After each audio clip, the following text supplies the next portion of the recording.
tricks is to get some more lard rendered out. If you're new to this channel, last summer we ended up teaming up with some of the neighbors to raise pigs, and then in the fall time we butchered them all up.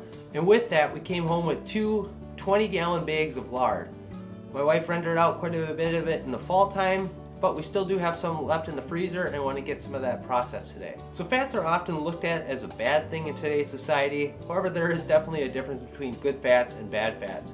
Lard is a very traditional style of fat, and the way I look at it, if your great-grandma doesn't recognize the ingredients in there, it's probably not the healthiest thing for you. So consuming saturated fat intake raises your HDL cholesterol, which is a good fat, which is associated with reducing the risk of heart disease. Lard is also the second highest food source for vitamin D, which is a great thing for the winter months, especially with the short daylight. So the very first thing that we do is we run ours through a meat grinder. I've seen other people use food processors, but what you're really trying to do is just get it into small, consistent sized chunks so everything renders out very consistent. Once everything is consistent sizes, we'll throw a pan on the stove at a medium heat and start melting it all down. Another option, instead of throwing it on the stove, is you could throw it in a crock pot. One of the big selling factors of doing that is you're supposed to end up with a whiter, flakier lard at the end. However, we haven't had any issues with that doing it on the stove, and it just seems to go a little quicker as well. So one thing you'll notice as the fat begins to liquefy, the meat chunks will start floating to the top. They call these cracklings. This is a very high prized possession of chefs, so make sure you fully utilize those. Once everything's all melted down, we're going to want to separate the cracklings from the fat, and we'll do this by pouring it into our sterilized mason jars.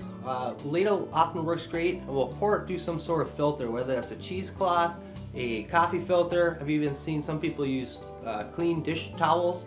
Now we just get our lids and caps on and set them off the side to cool down. We've had great success with our lids sealing properly.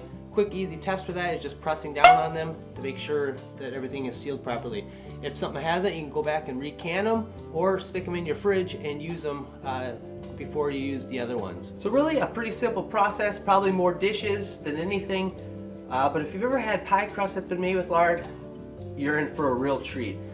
There is one last little tip I wanted to offer up that some viewers had recommended to us. And if you're running your fat through a meat grinder and it keeps jamming up on you, go throw that fat in the freezer and let it get real nice and solid. It'll run through there much better, and we haven't had any jam since someone recommended that up to us. So anyways, hope you guys enjoyed the video, and we'll see you on the next one. Thanks for watching.